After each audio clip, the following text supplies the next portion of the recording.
Hey guys, it's TJ again with Vertical Journey Martial Arts.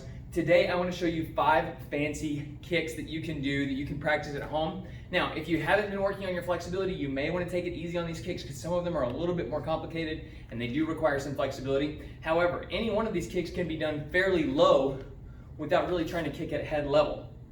Alright, so we're going to kind of start easy and we're going to work our way up. The very first kick we're going to do is based off of an outside crescent. When you do your outside crescent, it comes up and makes a rainbow to the outside. We're going to be using that motion a lot, so you may want to pause the video here to practice that a little bit. Again, your hands are up, your back leg comes up, and then cross with your toes pointing to the sky. All right, so I hope you've taken a second to practice that motion, maybe warm up your legs just a little bit. Now, I'm going to show you one of my favorite kicks. This is really fun. It's not really a self-defense kick, guys. In fact, none of the kicks that I'm going to teach you today are really used for self-defense. They're more used for show or for sparring, but they're really fun. They're just fancy and they're fun to do. So we're going to start with the Z kick. Now it's called the Z kick because you kind of draw a Z in the air with your foot. Here's how it works. You start by faking that outside crescent and coming across. You can also fake it with a roundhouse kick here or an axe kick. Either way, it's that same chambering motion up in this direction. Then you switch your knee and pull your knee back the other direction so that you're driving it this way to the outside of your body. And finally, you flip it back over so that it comes up toward the head. So it looks something like this: up, back, and then flip. It's pretty hard to do in slow motion, so let me try to do it a little bit faster. Boom, there it is. So what you're actually doing is faking to this side of the body and then kicking the head on the other side of the body. Let me show that to you on Mr. Bob over here. If I'm sparring with Mr. Bob, and I've gotten him used to kick coming up to this side, or maybe he's used to my axe kick and blocking that, then what I'm going to do is I'm going to fake him with the Z kick. I throw it to this side, and then I whip back to the other side and tap him in the head with the roundhouse kick. It's a lot of fun. Let me show that to you one more time. Try to do it a little bit slower for you. Up, fake, and kick. All right, so there's your first one. That's called the Z kick. I hope you have fun with that one. As always, make sure you practice your kicks on both sides of your body. Okay. The next one I'm going to show you is the scorpion sweep. This one takes a little bit of balance, and it's really fun. You see it in a lot of movies where people do this one. It can be effective, but depending on your sparring rules, it may be outlawed, so just be aware of that. Okay, the scorpion sweep is a lot of fun. It's where we get really low to the ground. We spin ourselves in a circle, similar to a spin hook kick, but our foot stays on the ground, and we sweep it around in a circle to get the people's legs. So I'm going to back up just a little bit so you can see my foot move. Here's how it works. I can set up with maybe like a jab or something up high to get them paying attention to what's going on up here. As I do that, I extend my hands out. I do that because I want to pull myself down and around in a circle. So here's how it looks full speed. And then back up. All right?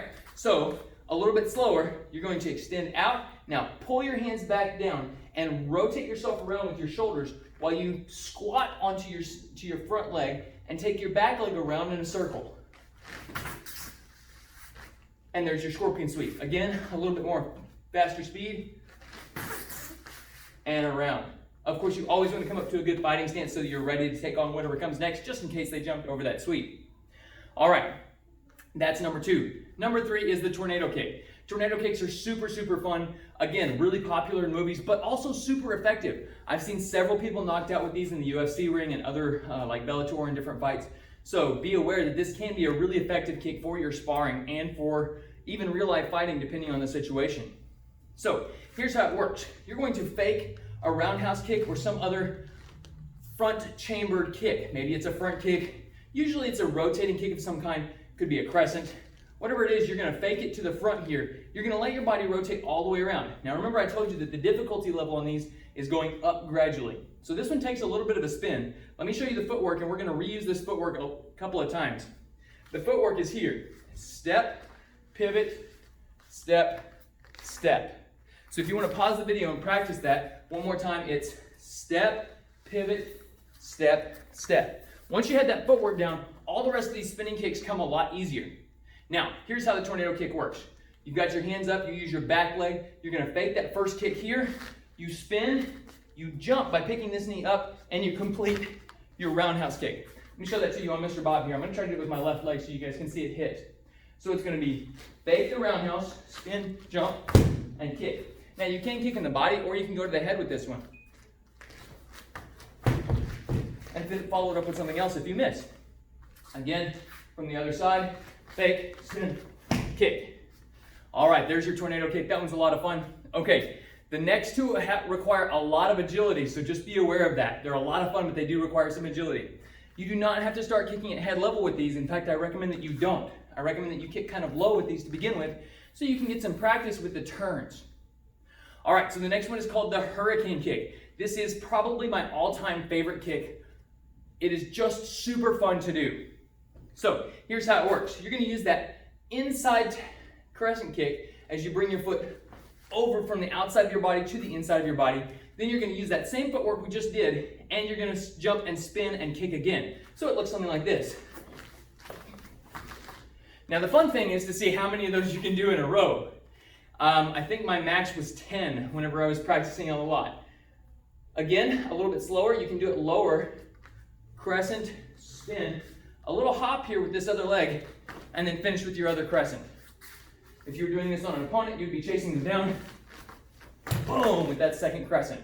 All right, excellent. Now, your last kick, this one's super, super fun as well. It does require some ups, okay? You're gonna have to jump for this one a little bit. This is called a jump, spin, crescent kick. Some people have different names for it. Some people call it a jump, spin, slap kick because you're using the outer surface of your foot here to slap into your target with that outside crescent. So, here's how this one works. If you were to do just an outside crescent, you would bring your foot up, around, and slap it into your target. There, using that on the side of their face here. Now, in order to do this, you skip all of the first motions of your step and pivot here. Instead, you're gonna pivot the other direction. You're gonna pivot, then this leg is gonna come up as you jump and complete your crescent kick. Again, this one's a little bit hard to do slow motion because it requires your momentum to be able to do it well. You can also use your hands on this one to try to pull you around a little bit and get that whipping motion. All right, here we go. Let's demonstrate the whole thing. It's a spin, jump, crescent, so I'm gonna spin, jump, and throw that outside crescent. Ready? Here we go. Just like that. Okay, one more time I'm gonna show you on Mr. Bob here.